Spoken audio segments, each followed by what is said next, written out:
Welcome in. Big shout out to all the subscribers. Fantasy baseball statistics is what we do. You know that. And today we're going to learn about players. We're going to learn about a lot of players. I'm dropping the 20 to 40. It looks like almost 20 to 50. I made my coffee. You may need to make yours too because we have a lot to go through here today.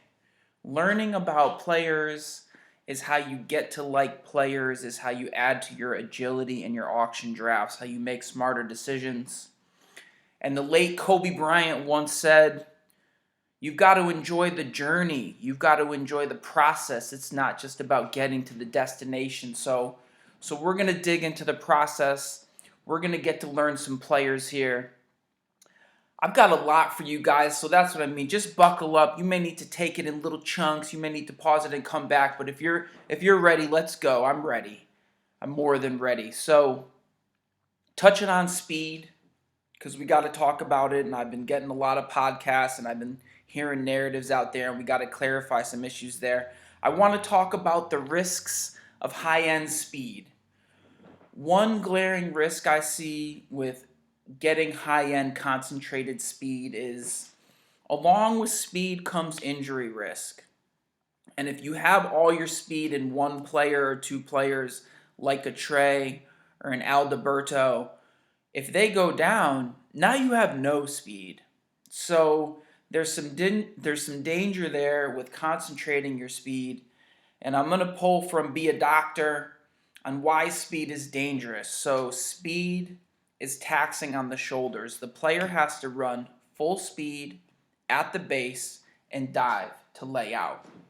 Now it's in the dive. This is how Alberto got hurt last season, and Alberto had to go get a little shoulder fix-up. When they dive, the labrum has to tuck back underneath the shoulder. It's like a break, or it can pinch, or it might not go in all the way, and the bone might grab it and tear it. So just the act of diving requires the player to be young enough, to be diving properly, to make sure that the shoulder is protected as they land. There's just a landing injury that can damage the shoulder. So chasing speed is a risky proposition. So I don't want to mind screw you guys, but as I keep analyzing speed and I'm hearing podcasts are just viciously driving up speed and talking about speed scarcity and trying to chase it, the price of speed is just going up. The price of speed is going off the charts. And I'm coming full circle because I know about how I have to get power. And honestly, I see my victories this season coming in terms of just massive power, just overpowering teams. And I'm starting to wonder, do I just punt speed? Do I just pass on it and just switch to power because if it's going to be expensive? So I think when we get our speed, we're going to have to get speed with precision. We're going to have to get it really precisely and spend on it. So, maybe I want to tuck speed into my outfield with a Mercado as opposed to trying to get it all up front with Trey. It's just something to think about, that speed gets hurt. Not only speed gets hurt, we don't know when speed comes. We don't know if there's going to be the opportunity to flash speed. So, just something to be careful of there. Knowing players is liking players. Knowing ADP is not knowing players. And I'm trying to learn things. I'm trying to find podcasts. I'm trying to get information that can help me with my players, some tidbits, and it's not out there. So I've got to come over here. I've got to do the work myself, and I've got to take you guys along with me. That's what we're doing here today. And another thing I'm noticing, so sure, the top 20 players, sure. And last time, we went over first base, power. Okay, sure. We get where those guys are. But now we've got to like guys for different reasons. And that's why I think it's so important to know the player. You've got to know why you're getting them. You've got to know what you bought, what you're missing, what you need to buy. And I really like the comment, the person that hit me up on differentiate between the points leagues and the category leagues, because it makes a huge difference. In a points league, Just to add on to what we talked about last time, you don't specifically need a home run. In 5 cat, I need a home run. In in a points league, you don't need a stolen base. You could take a walk, you could take a double. You don't need an SB. In 5 cat, we're chasing SB. So in that points league, categories league division is a lot of error. And I don't want to mention ADP because in auction drafts there is no ADP. There's no such thing. There's auction nomination. There's when a person is nominated. There's no real round to it. But but if you're in a snake because your league is ancient and guys are scared and they're not ready to compete or progress or go to the next level, the ADP gets distorted because some of the ADP is coming over from categories leagues and it's spilling into your points league format and they're pushing up speed players. My favorite example from before would be like a Ender Inciarte. In categories, people were finding value with an Inciarte because he was taking some bases and hitting for average. In your points league, Inciarte is a nothing. He's a no man's land. He's going to give you nada. So you've got to be able to see through some of those wrinkles. And in terms of having a plan, so you've got to decide if you're going to have speed. I think maybe double down on speed so that your speed is really filthy. Get a tray and put some speed in the outfield, and then make sure you're winning speed. If you just get a little speed, I don't know if you're going to win with that. So I'm going to bring in a strategy, a little segue I pulled. I dabbled in some DFS in basketball, some daily fantasy sports. And the conclusion in DFS is there's chalk players. Chalk players are cheap players that are going to overperform. And chalk players almost have to go first. Cheap players that overperform allow you to get very high-end players. So maybe if you're structuring your auction, you've got to know, well, I know these really undervalued players are going to be locks. And that's going to help me get high-end players that I'm hoping can also overperform their cost. But middle players are trash in DFS. Like just good, good solid player for a good medium value. Well, if they slightly underperform, you just got killed. You got killed compared to a guy that was so cheap, he was essentially mispriced. And you had to build around him to win. And so yes, DFS got a little boring to me. I haven't tried it in baseball yet because you constantly had to chase chalk, and chalk only lasts one day in DFS because the next day that a guy off the bench is going to play, the price has been adjusted, so that can throw that out of whack. So as you're learning players, you're learning their skills so that you can build teams. If you're building for points, I think building for points is a little simpler because you're just trying to stay on base, stay busy, stay to the scoring system. If you're trying to win 5-cat, now you've got to make sure that you're collecting the right home run, the right run, or the right ribby. And points, I'll take either. I need guys to get on base. So we're going to see a little bit of that. And when we're buying players in the auction where maybe you're balancing your portfolio, I'll take a team full of high-end upside risk. That's how I like my portfolio. What we hear about other guys drafting, they want to take. I took some risks, so I've got to take some safe, and that kind of thing. So, but you've got to know the player to know if it's risk or if it's safe. I want to expand your library a little bit to make sure that you're using all the same tools, all the right tools as me. The first one is Roster Resource.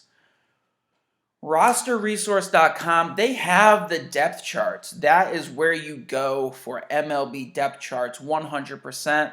A pod was recently given Roster Resource a shout out because they had Mookie on the Dodgers and they had Verdugo on the Sox in no time, and that's great. But Roster Resource also just stopped doing football and basketball. So I'm not that impressed. Apparently, they're just going to focus their attention on the MLB. That's fine. That's fine. I have a couple podcasts for you that are decent that I've been listening to. You've got the StatCast podcast. I believe that's by MLB. One of the things they don't talk very much about is some of the new StatCast data or how to interpret it. Okay, but it's the StatCast podcast. You've got the Nasty Cast, which is okay. It's conservative. It's ADP all day long, just constant. And then my other favorite, not really, but it's named the Launch Angle Pod. And yeah, sure, I'll listen to the Launch Angle Pod, but you know what they don't talk about? Launch Angle. Whole podcast where Launch Angle isn't mentioned. So I don't know. Maybe this is the Launch Angle Pod because we're about to talk about launch angle. I'm learning everybody's launch. I'm looking at everyone's launch angle. And I care not where their ADP is because I'm drafting players for talent, I'm drafting for trends, and I'm trying to get out in front. And I'm going to bring you through that process. We have a lot of players to do, so take a sip. Take a sip of it. 20 to 25 players. But I want to keep helping with the frame. And, you know, we talked a little bit about plate discipline. And I think we've got to talk about, so that's the ball coming in, how you're striking it, swing, take, profile. Now, where does the ball go? And there's BABIP. Keeping an eye on BABIP. Batting average on balls in play. And BABIP is nuanced. You can't just chase average. You can't just take last year's average is not going to be this year's average because underneath average is BABIP. And BABIP, a 300 BABIP is average. A 320 BABIP is kind of average. If a guy starts running a deficit BABIP, 280, 270, we're going to see some players 250, like a Jose Ramirez, just running a terribly low BABIP is yanking that average back down. As BABIP regresses to the mean of 300, batting average is going to follow BABIP.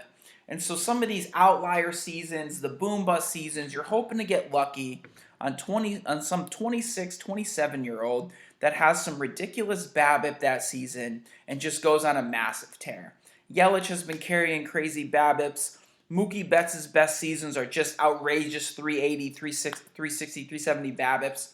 The years when he disappoints, he had a 280, 290 BABIP. So you've got to see where your BABIP is going. It's not going to be guaranteed. And that does control how certain players are going to do that season. But I got to talk a little more nuanced about BABIP and a little more about the cat and mouse game that's happening between hitters and pitchers from year to year. In terms of BABIP, so there's a spray chart. You've got to think hitters mostly want to pull the ball. They want to pull to get power. They want to get around on it. Some guys are only pulling. Going oppo, it's nice if a guy has oppo power, but that's not preferred. They're late. They're late on something. If the ball's over the plate, I might as well get up on it and pull it. You know, if I'm late or I can slow down or I see that it's a change and I can get off of it, I could go oppo. Maybe. But what happens is if you become too pull happy, you start to get shifted on. And if you can't get off the pull, the shift is what's sinking your BABIP. You're just a pull hitter. So we're going to take the second baseman and we're going to put him over in the outfield where most of your line drives go, where most of your dribblers go. And now your BABIP is yanked down. So now that player has to work into gaps. He's got to work center. And this is a little bit cat and mouse. They're looking at the data each season and then they're playing these guys a certain way and then those guys have to react. So a player that's going to carry a higher BABIP, things that help, hitting the ball hard. Then the infielders don't have time to move. Hitting a ball center up the middle tends to keep the hard shift off of you. And once guys aren't shifting you, now your hard stuff to the gaps, now your pulls work better. And this is affecting guys' BABIPs. So spray charts matter. And then also line drive versus fly ball, those matter a little bit too. I just wanted to share that as we're looking at players and talk about why these BABIPs are shifting so much from year to year. Because the books, I don't know what happens in MLB scouting. I'm not in a major league office yet. But The book isn't developed when they first come up. That's our small sample size, guys who they just throw cheddar to. Then they get the offseason, they put the books together, and we go back and forth. Has Bryce Harper, have they found a gap in his swing that's being exploited and he can't clean up? Will he eventually clean it up and get back to being the masher he was? Things like that. So adding that into our narrative is important. I'm hearing a lot of podcasts say, "I'd like to get a pitcher in round 2." Just don't listen to that. No way. I am not ready to look at pitching. I'm not spending on a high-end pitcher, and the round 2 pitchers are why the auction pitcher prices are being pushed up. We did 20 players. I got 20 more players. I'm almost ready to look at pitchers at about 50 players. So if you are stuck in an archaic snake format, maybe you can sneak out and get one if you think some stuff is going to slip back to you. But I've got about 50 hitters because I've got to get all the power that I can get. And another thing on metrics, we're dealing with average. You have the bell curve. Average is an estimator of the statistics, but it's a deceptive estimator. And we're going to get into Tatis Jr. next here. And I just want to share that you can look at average, but also take a peek at max. Because max kind of shows something else. Max shows what's possible. What's the upside?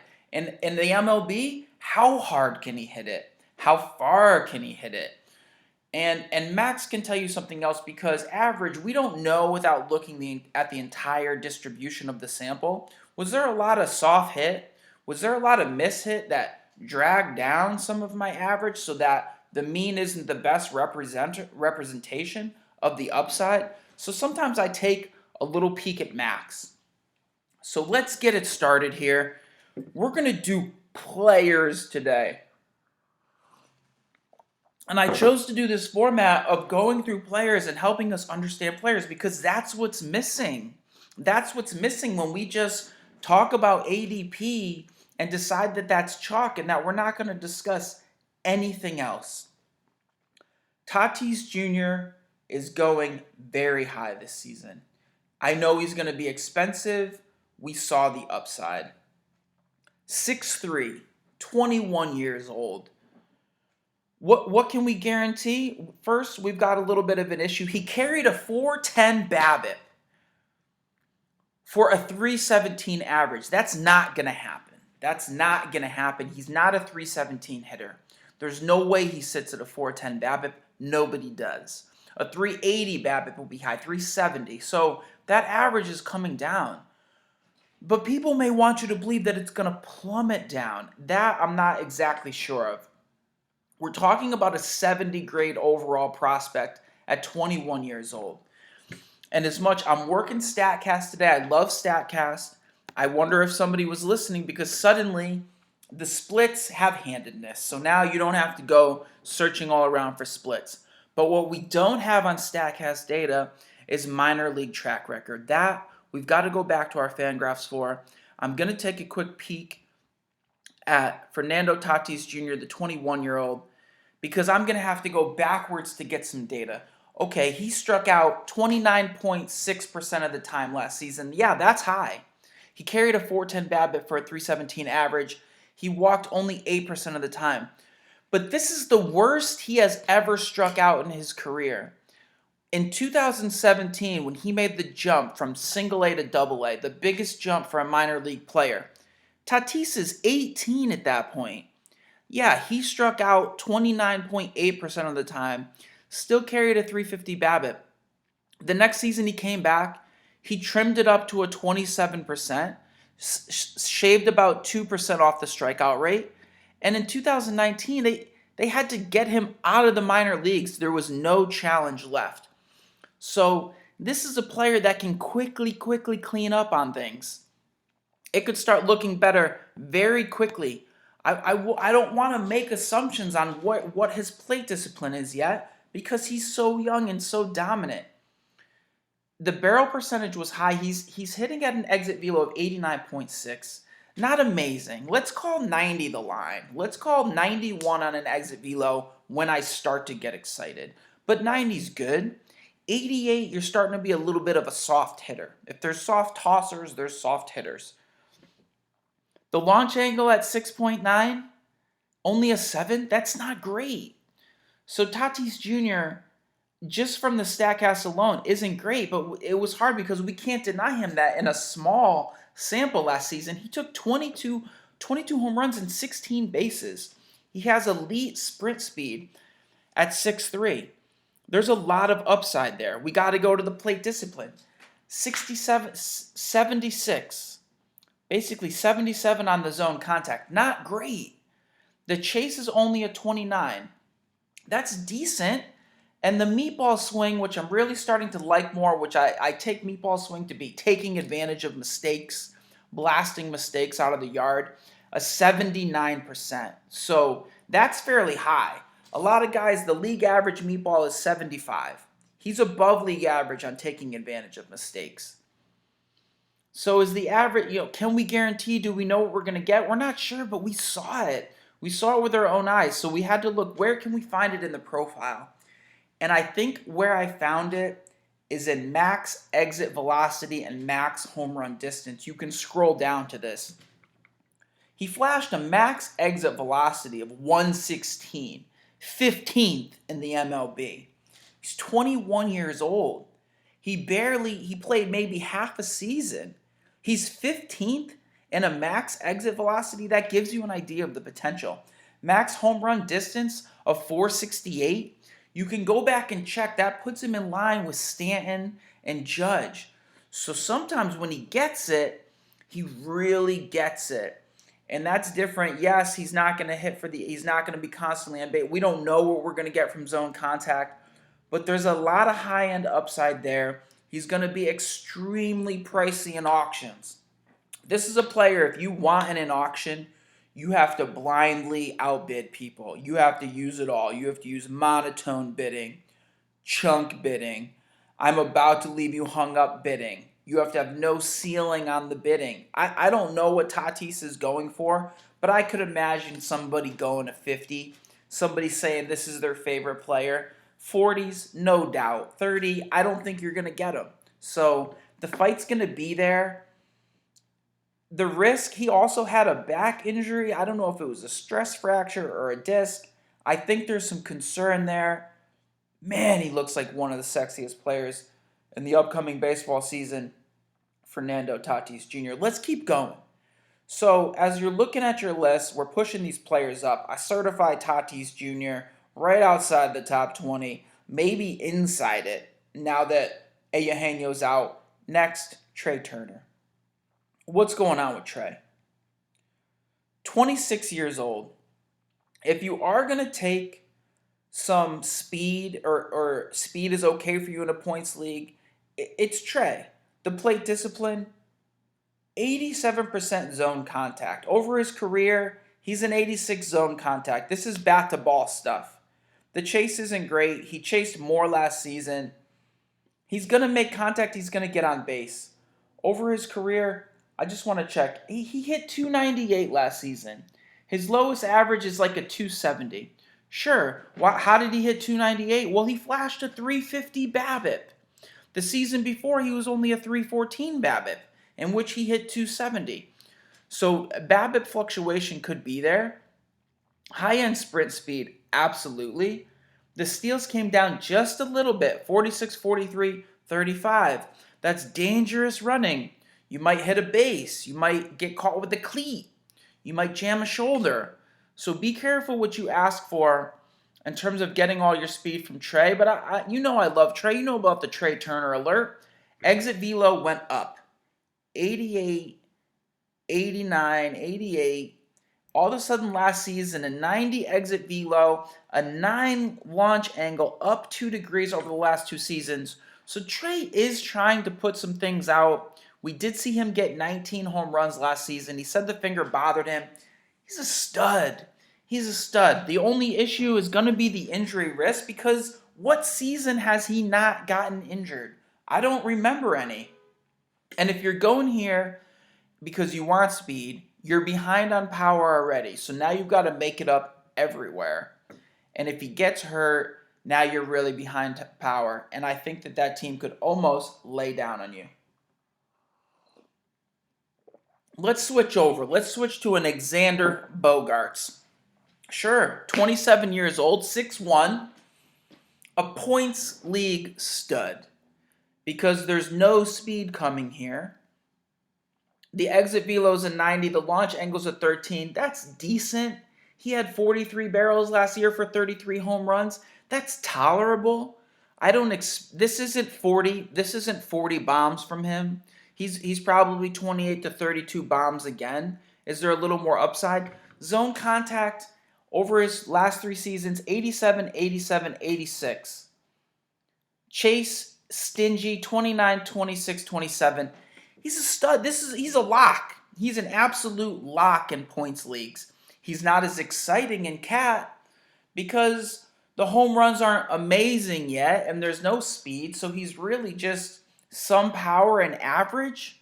But if other players are pulling down average, now my average is getting absorbed. So that's where Bogaerts, you've got to have the right taste for him to want to spend there, but don't sleep on him. And he's definitely a slight bump in points leagues. And just while I'm comparing this bunch, it's worth mentioning Alberto Mondesi, who still feels like Trey Turner light to me.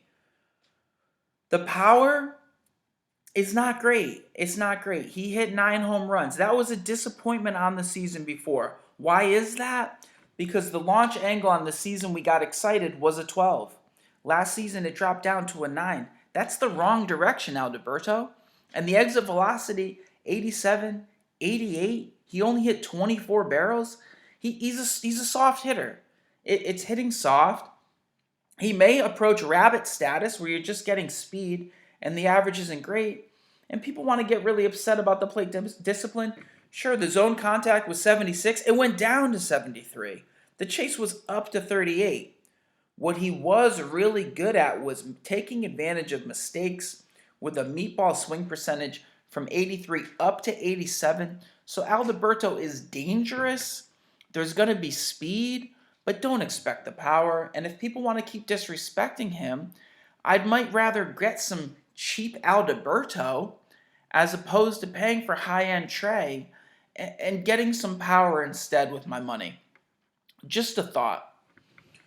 So we swing across the diamond here a little bit, and I'm going to certify a 23-year-old stud slugger, Rafael Devers. And the reason I certify these players, because there's some things when they're locks. Devers broke out. He went from a 90 exit velocity to a 92. He's stinging it. He's a lead at stinging it. This is a hard hit leader, a hard hit at 47%. His expected batting average was 290. There were 32 home runs on 48 barrels. It was good.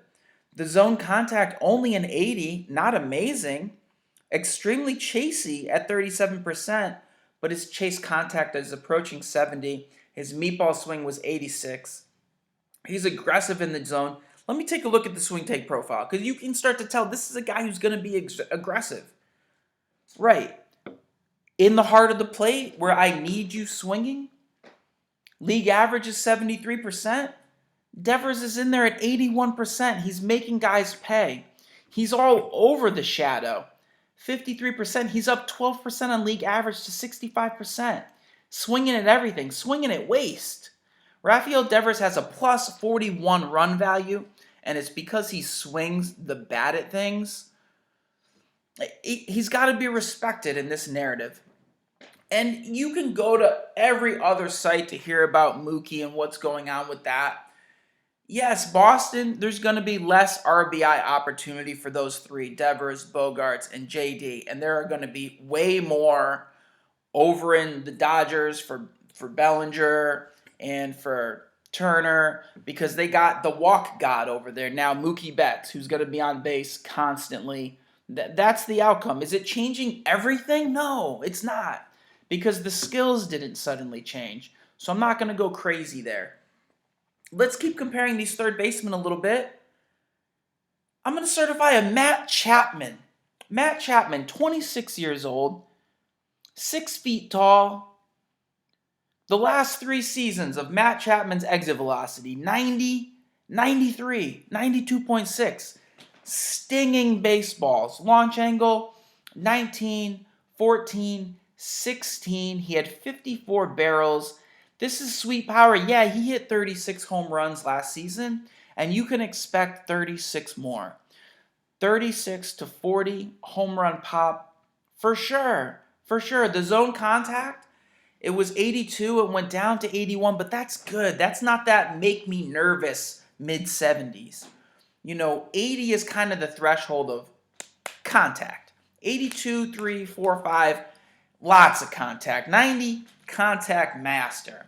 Low 70s makes me nervous. So that just gives you an idea of the scale. Matt Chapman's not going to he's not going to disappoint. He's not going to leave you in the lurch. Sure, the average was a little bit low. Why do we think the chase is low? Then you have to wonder, so the chase isn't bad? What happened to him? Here it is. In 2018, he carried a 338 BABIP. The 338 BABIP gave him the 280 average. Last season, he got robbed a 270 BABIP. Pulled his average down to 250. 250 and 36 bombs is Chapman's floor. That's his floor. He's 26 years old. You're looking at a stud. Let's keep it moving here. Manny Machado. And I think Manny is going a little bit cheap. I think people were disappointed. We got to talk a little bit about his career numbers. Yeah, there's a lot of... He's been in the league for 8 seasons. He's 27 years old. He got paid. He changed stadiums. Baltimore is a great hitter's park. San Diego's a terrible hitter's park. So he had to adjust there. He still hit 32 bombs. But let's look at what's happened to Manny over time a little bit. A 300 BABIP, it went really well. Last season, from a 296 BABIP with the Dodgers in 2018 to a 274 BABIP. That robbed him down to a 256 average. But how is he hitting the ball? Going back 3 years, exit velo, 91. 91, 91. The launch angle hovers between 13 and 14. So there's going to be home runs with Manny. And he's 27. You don't think being out in the sun and training all last season and working with those youngsters, well, let's not sleep on Manny Machado historically. Probably going a little cheap. There's no speed. He's not running anymore. He stole 5 and he got caught for 3. That's not going to work. But I do think that you're looking at maybe an average comeback from him, an RBI improvement if more guys get on base besides the 85 he had last season, and he might have 35 home run potential. He can't be slept on, and I'm giving him a little bit of the historical nod. Josh Donaldson, as we compare these third basemen, interesting story of Josh Donaldson. He dabbled with top 10 value a few seasons ago. But then the Cavs got him. And now he's 34 years old. Man, Josh. But he hit 37 bombs last season. How did he do it? Historically, we see Donaldson's issues. Exit velos at 92, 92, 90, 90. Back to 93. So at 33 years old, Josh Donaldson finds his most exit velo of his career. He gave up batting average to just swing out of his shoes. He brought the launch angle up. He probably worked with the trainer. He said, I got to get these calves right. I will stop running hard to the bases. I will stop running hard in the field. And I will work on swinging the bat. That's what he's doing. The zone contact, down. It's going down. He was 81, 82, 77, 75, 74. He's aging through it, but he is swinging away. Excellent meatball swings of hovering around the 80s. And that's when Josh gets a hold of it, a mistake, it's gone. And that's why he had 37 home runs. I just wanted to give him a little bit of respect because there's nothing about the bat. If I'm concerned about Josh Donaldson, I'm concerned because his 34-year-old tendons and hamstrings and calves are getting tired, but not the way he swings the stick. So just giving him a quick nod. Those are some players I think we've got to certify. We've got to push up. We talked about Bell and Olsen. They're up. We dealt with some shortstops. What's your preference in there? Who do you want to pay for? We just pushed up some third basemen. Let's swing over now. Let me see if I could give you a little segue. We got players. We got players to do. As we go from Donaldson, let's just take a step back and talk about how you're going to deal with your injury-prone players. Because an injury-prone player, you can't predict it. You get burned, you don't want to touch them again. They've got the skills, and will you be lucky enough to get them the next season? You don't know if they're injury-prone. Maybe it's good they had the injury, and now they're better. Maybe they'll protect themselves. If it's a young player, maybe they learn to take care of their bodies better. Maybe the man muscles come in and the durability works. If it's an aging player, I don't know. Maybe they're naturally injury prone. Everyone carries injury prone. So why give a Giancarlo an extra tag than a Nelson Cruz who's 39 years old? We're going to look at some of those guys. Let's go to the next batch of players here. We come across to second base. This is kind of a historical nod. Jose Ramirez. Only 5'9", small for me. 27 years old, I like that. Over his career, the reason in 2018, he hit 39 home runs and took 34 bases. We've got to at least consider him. Sure, 23-24 last season was a disappointment. What happened to you, Jose Ramirez? Well, back in 2017, even 2018, when he was hitting 318 and 312, he carried 330, 319 BABIPs. In 2018, a 252 BABIP. In 2019, a 256 BABIP, yanking that average down to 255. Very unlucky. Is he unlucky because he's pull happy and they're shifting his brains out? It's possible. But Jose Ramirez probably has some average to give back to us. I check out his batting profile. The launch angles look great. 2017, 15, 18, 20. He's hitting for power. And he has to because the exit velocity is a little bit pedestrian at 89. There were some barrels. The pop isn't going to disappear. 23 home runs, I think, is the floor. The sprint speed isn't elite, but it looks like it's heady speed. He took 24 and only was caught 4 times. He should continue to get the green light.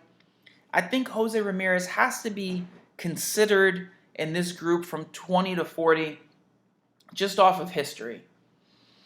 But let's mention a newcomer to the party, Ketel Marte. Ketel Marte is at least a star, and I dare say a superstar. He's just gotten better every season. He's only 26 years old, and I was looking at the splits, and I found out Ketel's hitting switch. And then when you can be concerned with your switch hitters, are they switching and not hitting power from a certain side? Ketel has power from both sides.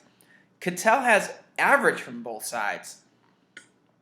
So Ketel Marte, on a 329 average last season, hit 32 home runs.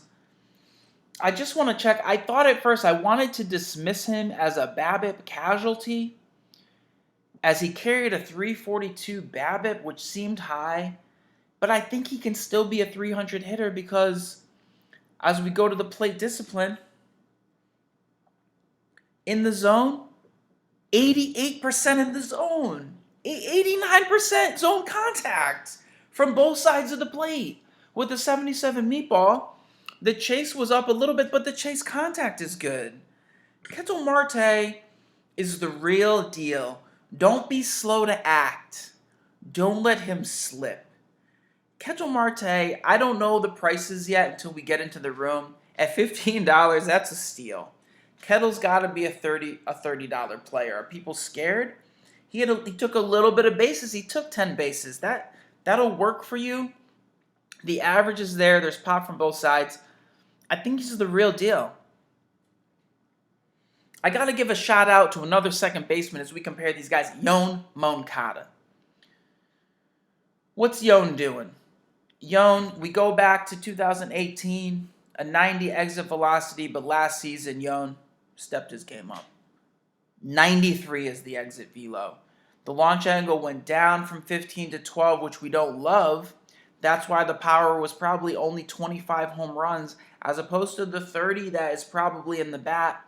And he's just not running. It might not be safe for him to run. This guy's built like a tank. So for him to shift over and become a power hitter makes more sense to him. The sprint speed isn't elite. He's also not very clever. I mean, when he goes to make a move, everybody sees it. All eyes are on him. So I think he goes more to power. But out of nowhere, we're looking at a guy that went from a 235 average to a 315 average. I mean, what a change of events. The White Sox look better. The zone contact is getting better. 73, 77, 79. Keep getting better, Yoan Moncada. This is a 70 grade prospect at only 24 years old. I don't think he can be slept on for power. He can't exactly be counted on for speed, but I'm pushing him up here for upside. There we go. We just pushed up some second base. We had to work through some of that second base pop. Who we like there? I'm not done, guys. I'm not done. We got to learn about players. We got to learn where to look. There's a couple guys that I have to push up. I got to get out of the way. I may not want to draft them. I may not love them, but I've got to respect them. And here comes the respect for a J.D. Martinez, 32 years old. I'm not going to bore you with his track record. It's a lot of hits. It's a lot of RBI. The exit velocity, 91. A year ago, 93. Last year, 91. His launch angles historically of 16, 13, 15, down to 12. A little bit down. But the average looks pure. He looks like he's hit a 300 hitter. I think JD might be post-peak. The zone contact going up, 75, 79, 83 last season. And here you see a man that punishes mistakes. A meatball swing of 88%, 89% last season. So if you're middle, if that's what meatball swings is, JD gets it. 36 home runs last season. Plenty of RBI. The average will be there. You know what he has to offer. I have to respect him. Because if we're going to keep running Nelson Cruz out there, who's next, JD's only 32. There could be more in the tank. He's a professional hitter. Let me respect him and push him into this group. Nelly Cruz. I mean, Nelly Cruz is 39 years old. It is unbelievable. His history, he has, I'll just round up 39 home runs and 37 home runs. He has 6 seasons of 40 bombs. He hit 311 last season. The reason the 311, if we compare Nelson Cruz of 2018 to Nelson Cruz of 2019, a 256 average, a 311 average. Why? A 264 BABIP, a 350 BABIP. So, no, I don't think he's a 311 hitter. I don't think he's going to carry his career high BABIP for 2 seasons in a row when BABIP fluctuates. The average might go down a little bit. But what you can't deny about Nelly Cruz, the ageless wonder, 65 barrels, exit velocities consistently at 93 to 94, launch angles hovering around 12 to 13, expected batting average of 290. It's not the bat.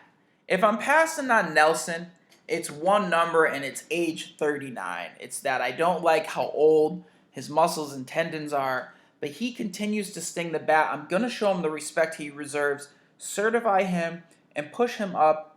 The zone contact, 82, 78. It's not great. He can live with it. The meatball swing is an 82. Nelly Cruz, how does he do it? We got to respect it. He was a late bloomer. Respect him. Respect him for the power. Unbelievable. But here's a guy I kind of prefer in the same mold. If I'm not going to do JD and I'm not going to do Nelly, Kyle Schwarber. Kyle Schwarber's only 26, guys. He's just 26. He's just getting into that prime. And if you recall, he had a terrible injury to the knee. I think he both fractured it and dislocated it. And then he had to lose some weight. He had platoon splits. He had a lot of issues, and but he's hungry, and he just wants to put it back together. 38 home runs for Schwarbs last season. I think we saw a breakout. 55 barrels. Exit velocities of 89, 90. Last season, 92.7. Stinging the baseball. If he's going to carry a 93 exit velocity into this season with a sweet launch angle of 15, you're looking at home runs. You're looking at what I'm looking for. 38 to 42 home run pop. Could he get better? The zone contact is a career high for him at a 78, not great. The meatball swing is 73, not amazing, but the chase is down. Only a 23% chase. He's got a good eye. I think Kyle Schwarber's a stud. I think all that bad taste in our mouth that we've had for Kyle Schwarber over the years, we got to get some mouthwash and rinse it out. Kyle Schwarber's a beast. He's going to hit home runs this season. I like him. I'm pushing him up. Who else do we have here? I see a young Gary Sanchez. Kind of a signature piece. Always overpriced. Always outrageously expensive. His at-bats, his productivity is going to be limited because he plays catcher, and catchers have to take days off. It's highly injury-prone. He's taking baseballs. He's taking people sliding into his feet. A bat might come around and hit him. He's squatting for games. There's a lot of risk there. But Gary hit 34 bombs. The exit velo's a 91. The launch angle's at 19. These are home runs. He had 52 barrels last season. The zone contact lingers between 80 and 79 last season. Gary Sanchez is up there because I hated catcher last season. I had to wonder if I should even play a catcher because they're just pulling everything down so much. And everybody is so incompetent at the plate.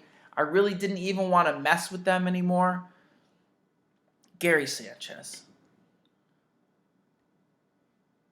We talked about our Nelly Cruz.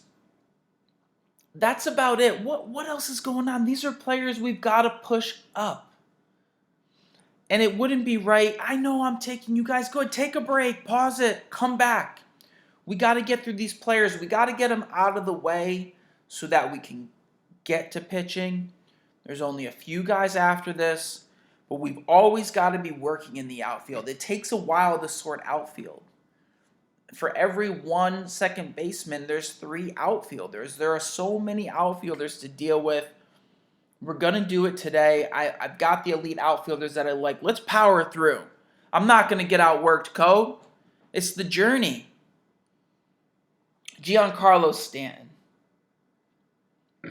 Exit velocity sit in the 93s. What I don't like is launch angle going from 15, 14, 11, 11, 8.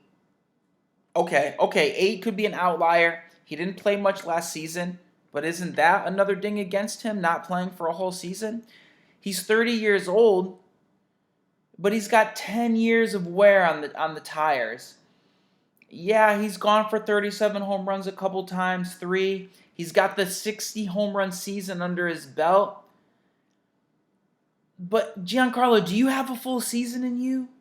Can you do that for us? Everything else we like about him, the zone contact's not great at 77. The meatball swing went down. It's 72, 61. The chase is okay. So the average won't be spectacular. The power is there if you can swing it together. I'm just going to respect Giancarlo at 6'6". Let's keep going. Now we have a Marcell Ozuna, 29 years old. Hit 29 home runs last season, but I see a player who's getting better. Exit velocity is going back 90, 91.5, 92. Launch angles 10, 11, 13. We're going in the right direction. Marcel's got 3 less years of tread on his belt. And here we see a zone contact of 83, 84. That's better than Giancarlo. We've got a meatball swing of 83. 78. That's a little better than Giancarlo. So are these as Ozuna is figuring it out? Is Stanton wearing down? I don't know. It's hard to tell, but it's a very similar bat. He's hitting it hard. I like the lineup. I think Marcell Ozuna deserves some respect. This is crazy to even be talking about him. Max Kepler. I Max Kepler. Yeah, Max Kepler, I guess. 26 years old, 6'4", a little bit of a soft hitter at 89 exit velocity, but the launch angle, 12, 16, 18. The power is going to be there. He's coming off of 36 home runs. What's interesting about Maxi Kepler, the average 224 in 2018, came up to 252. But awful BABIPs, 236 and a 244 BABIP. Max Kepler is yet another adjustment away from hitting 280 and 40 home runs, is what I'm seeing in a much improved Minnesota Twins lineup, because Minnesota wants to go all in next season. The zone contact, here's where the safety comes in. He went from he's a 90. He's an 89 in the zone. He was an 84 meatball swing last season.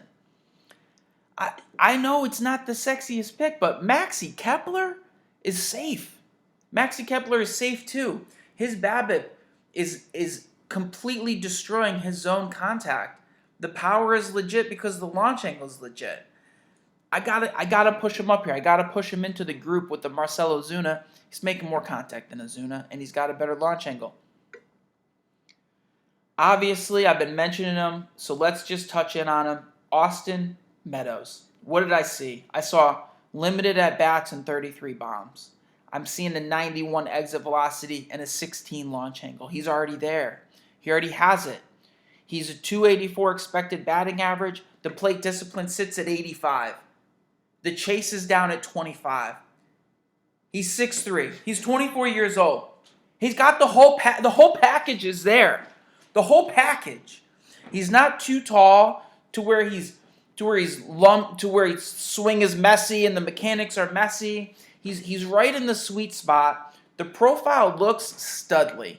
So I'll spin up on an Austin Meadows if he's being slept on a little bit. I'm all over it. So I've got a few more players for you. This is more strategy. This is more a strategic discussion. There's 3 guys out there that offer massive power upside, but terrible average. Franmil Reyes, Miguel Sano, and Joey Gallo. And I'm not really sure yet how to deal with these players. They get avoided because we don't want the average to be yanked down. In points leagues, you're just talking about droughts. When the power goes, they're weak winners for you. They're just gonna blow up. In between, Ks are gonna yank you back down. In 5-cat, they're gonna drain on average. But my problem is somebody's gonna own these guys. I'm gonna be going up against the team that owns them, that is getting the home runs and the ribbies. Let's take a quick peek at these profiles. Franmil Reyes, 6'5", 24 years old. Exit velo, 93. Launch angle of a 9, a little flat. He's getting some cheap barrels because he's hitting it so hard. Plate discipline, only a 73. There's your risk. There's why he strikes out so much. The meatball swing is excellent at an 85. So 37 home runs from last season, 37 more, maybe 40. Any sort of improvement, 40, 45. He's only 24 years old. He looks like he's going to emerge as a preeminent bopper. Let's keep a Franmil Reyes in mind. Miguel Sano. There's legend about Sano. 26 years old, 6'4". Redonkulous exit velo of 94.4. Historically, 92, 90 in his injury season last season. 94.4 last season at a 16 launch angle. Sure, the average was down. 34 home runs in limited appearances as he got a little dinged up. The zone contact, almost trash at 75. But he's not too chasey. which will pull guys back in. A 79 meatball swing is decent. I just think Miguel's got 40 bombs written all over him. Improvements to the plate discipline will be massive improvements to the hitting. He's in a better RBI environment as Kepler's hitting around him. I believe Donaldson is over there. Miguel, he might get healthy. He might get his mind. He might become a professional this season. At age 26, Miguel Sano's got to be accepted. Sprinkle it in. Sprinkle it in. You can work with a 250 average if he can get it up to that. 260, 270. I think Miguel Sano could look like a stud. And obviously his counterpart, one Joey Gallo, 26 years old. I told you I saw glacial changes in the plate discipline for Joey. And Joey just keeps getting a little better. He finally hit 250. He's not going to live at just 230, 220 for his whole career. A 93 exit velocity is massive. It's not Miguel Sano. The 20 launch angle is bananas. The power, 22 home runs last season because he was injured.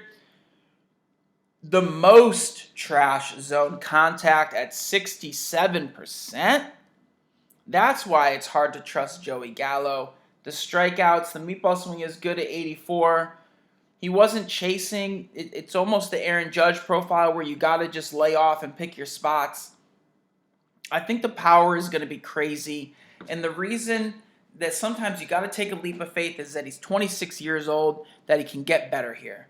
And while we're rounding out the outfielders, I got to give a little shout out to the points leagues guys. You got to look at a guy like a Charlie Blackmon. Career numbers, the exit velocity is low. He's a soft hitter at 88. But the angle's good at 14. So the 25 to 30 home runs, sure. The reason it's safe, 86% zone contact. He's in the zone, a decent eye, the speed is gone. He's 33. You know my relationship with Charlie. I don't get him much, but I got to give him a shred of respect. That'll be decently busy and safe in points. Probably not upside, probably more downside. Super safe in points, but I want no part of in 5-cap. Michael Brantley. Michael Brantley, just worth talking about. Again, a soft hitter, only an 88.7 exit velo. The launch angle of 10 is okay. 20 home runs, sure, probably happens again. Where the real magic happens for Michael Brantley, in the zone, 95% in the zone. Bat to ball. Absolutely. If there's guys on base, Brantley is moving them around. The average sits at an expected batting average of 300. He hit 311 last season. Michael Brantley's a 300 hitter. Are the BABIPs, let me see if he's even experiencing BABIP fluctuation. He's been carrying 320 BABIPs for 3 seasons. I mean, these are the guys that in terms of spray, pull, center, oppo, they can control the spray. You might shift somewhere, he'll put it there. He'll put it in a gap. Brantley is making tremendous contact. He doesn't do us a lot of good in 5-cap because I'm not going to get steals or home runs. And the average is nice, but I'm not really trying to win average as much as I'm trying to win counting stats. But in points, Michael Brantley is the little engine that could bring you to the playoffs because it's just going to be constant on base and accumulation and busyness. He's a very good hitter. And just one youngster, Eloy Jimenez. I'm not going to forget about the 6'4", 23-year-old with an exit velocity of a 91. Launch angle only a 9. Only a 9, so not spectacular. Austin Meadows made the bigger splash in terms of launch angle. But the exit velo was good. The hard hit is good. The zone contact at only a 77. Just want to mention an Eloy there. That pushes it up. That gives you 20 to 40. You add in those first basemen, 20 to 50. The guys that just outside the cusp here, we're going to talk about later. Maybe some Javi Baez, some Albies, Correa's out there, Chris Bryant, Villar, LeMahieu, Otani. They're nibbling. Conforto. Can I get into that top 40? They're knocking on the door. Hopefully this helped us understand players, get a feeling for players and what we're buying, help us get some insight into how we want to build. And then when we get to prices, we can see who is going cheap, who is the chalk that we've got to get our hands on. I'm almost ready to go to pitching, almost, because after that group, the hitting is about to thin out. I'm not super excited. Maybe there's some more outfielders. It's about the journey.